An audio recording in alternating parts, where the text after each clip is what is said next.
Chapter 18.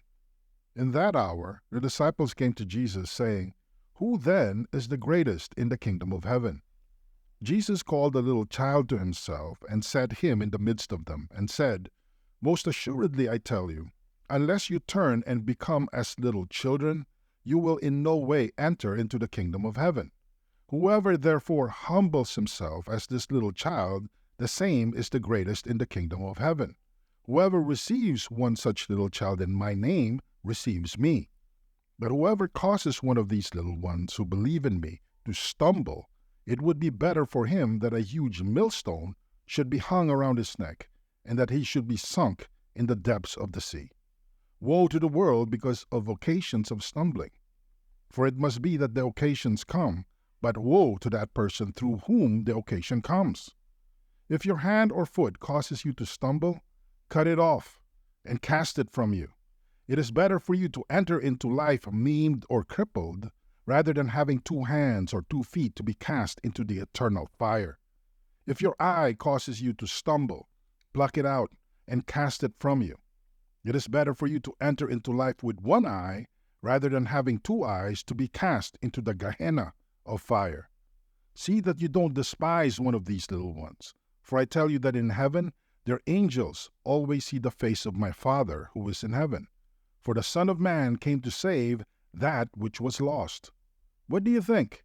If a man has 100 sheep, and one of them goes astray, doesn't he leave the 99, go to the mountains, and seek that which has gone astray? If he finds it, most assuredly I tell you, he rejoices over it more than over the 99 which have not gone astray. Even so, it is not the will of your Father who is in heaven that one of these little ones should perish. If your brother sins against you, go, show him his fault between you and him alone. If he listens to you, you have gained back your brother.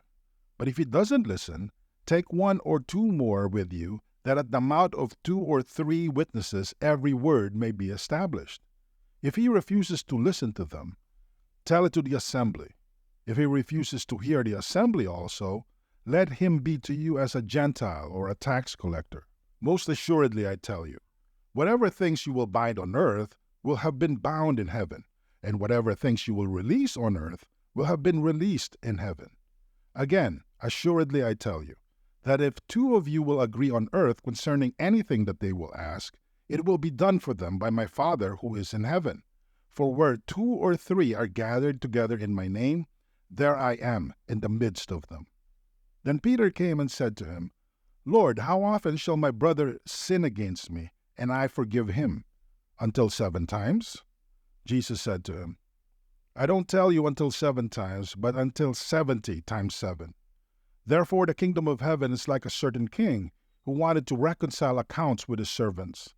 When he had begun to reconcile, one was brought to him who owed him 10,000 talents. But because he couldn't pay, his Lord commanded him to be sold, with his wife, his children, and all that he had, and payment to be made. The servant therefore fell down and kneeled before him, saying, Lord, have patience with me, and I will repay you all. The Lord of that servant, being moved with compassion, released him, and forgave him the debt. But that servant went out and found one of his fellow servants who owed him 100 denarii, and he grabbed him and took him by the throat, saying, Pay me what you owe.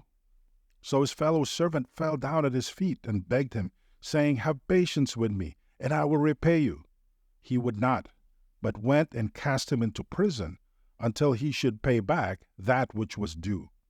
So when his fellow servants saw what was done, they were exceedingly sorry, and came and told to their Lord all that was done.